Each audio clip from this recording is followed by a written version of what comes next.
Guys, ang ulam namin ngayon ay chop suey. So, maglalagay tayo ng corn. Tapos, madaming broccoli. Masarap kasi guys sa chop suey, maraming broccoli.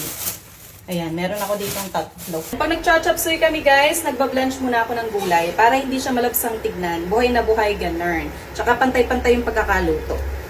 Ayan, ipaglalagay na natin. Pag kumukulo na yung tubig, ilagay na natin yung sayote, beans, broccoli, carrots. Ayan, 4 na gulay yan. Timplahan na din natin to ng konting sugar para manamis-namis. Tapos salt. Ginagawa lang naman natin to guys para mabuhay yung kulay niya. Ayan, oh, nagiging green na siya. Pag kumulo na, pwede na natin hanguin.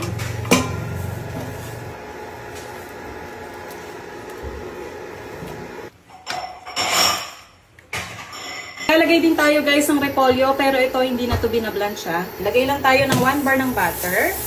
Tapos, bawang at sibuyas. Pag naluto naman na itong bawang at sibuyas, ayan o, brown na siya, ilagay na natin yung sahog. Magsasahog pala ako ngayon dito guys ng kalahating kilong baka para maiba, try natin kung masarap. Pero pwera naman dito, pwede kayong magsahog ng pork, chicken, or kaya atay balunan. Kasi marami tayong sahog na broccoli. So, para siyang magiging deep broccoli, ganun. Babalitaan ko kayo pag masarap. Timplahan na din natin to ng salt at pepper. Konting patis din. Pag naluto naman na ng husto itong ating sahog, ilagay na natin itong mga gulay. Itong blanch natin. Tapos, saglit na lang natin lulutuin. Ayan. Ito yung kagandahan sa pagbablanch. Saglit na lang lulutuin para hindi siya malusak. Sama na din natin itong repolyo. Haluin lang. Kasi yan. Tiwala lang. Ang bango. Amoy na amoy ko yung giniling na baka. Ayan, okay na to guys. Na-half-cook na yung repolyo. Ilagay na natin yung gatas. Maglalagay ako ng 1 can itong evaporated milk. Tapos, isang pack na itong all-purpose cream para creamy. Ilagay na din natin itong corn.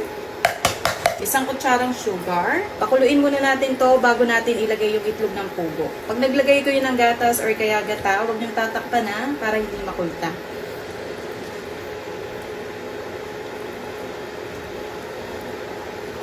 Kumukulo na guys, ilagay na natin yung itlog ng pugo.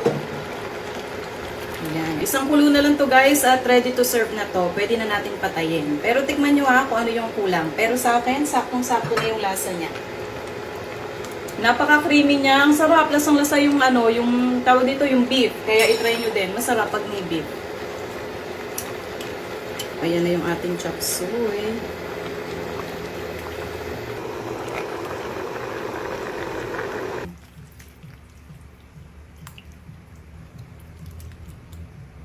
Napaka-healthy niyan. Tapos madami siyang broccoli para tuloy siyang ano, naging beef broccoli ganun. Ayan. Ito na yung ating chop suey na merong sahog na ground beef at napakadaming broccoli. Kain tayo. Try natin. Mainit-init pa. Kain. Lasang-lasa talaga yung baka, guys. Try nyo na to. Napakasarap.